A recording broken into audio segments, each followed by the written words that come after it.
Hello friends, welcome to Lola kitchen. எல்லோரும் நல்லா இருக்கீங்களா? நாங்களும் நல்லா இருக்கோங்க. இன்றைக்கி நம்ம வீட்டில் முள்ளங்கி சாம்பார் என்னோடய ஸ்டைலில் எப்படி செஞ்சேன்னு பார்த்துடலாம் வாங்க.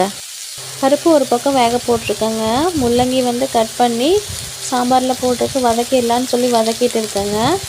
எண்ணெய் ஊற்றி கடுகு போட்டேங்க. கடுகு பொரிஞ்சோன்னே ஜீரகம் போட்டேங்க. ஜீரகம் பொரிஞ்சோன்னே வெந்தயம் போட்டேங்க. வெந்தயம் போட்டோன்னா நறுக்கி வச்ச முள்ளங்கி சேர்த்தியாச்சுங்க. சேர்த்து நல்லா கிளறி விட்டாச்சு. பாருங்கள், சாம்பாருக்கு காய் வேக வச்சுருக்கேன். நடுவில் சாம்பார், இந்த பக்கம் சாதம், எல்லாமே ஒரே டைமில் செஞ்சிடலான்னு சொல்லிவிட்டு இப்போ காய் நல்லா வதங்கணுன்னு இந்த காய்க்கு தேவையான சாம்பார் தூள் சேர்த்திக்கலாங்க. சேர்த்துட்டு நல்லா கிளறி விடுவோம்.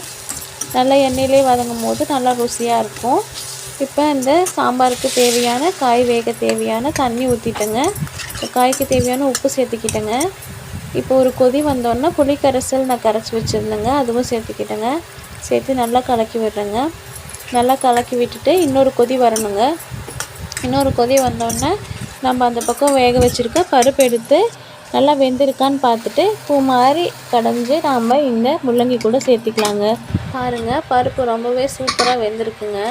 இப்போ கடைஞ்சி இந்த காய் கூட நம்ம சேர்த்திக்குவோம். அப்புறம் சாம்பார் பிரியர்களில் யார் யார் இருக்கீங்க அப்படின்னு சொல்லிட்டு கமெண்ட்டில் சொல்லுங்கள். தினமுமே சாம்பார் கொடுத்தா கூட சாப்பிடுவேன் அப்படிங்கிற மாதிரி தாங்க எனக்கு சாம்பார் ரொம்பவே பிடிக்குங்க. இப்போ முள்ளங்கியை பருப்பில் சேர்த்திட்டோங்க. சேர்த்திட்டு நல்லா கிளறி விட்டாச்சு.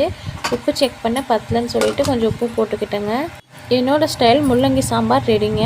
எப்பயும் போல் லஞ்ச் கட்டிட்டு வேலைக்கு வந்துட்டுங்க.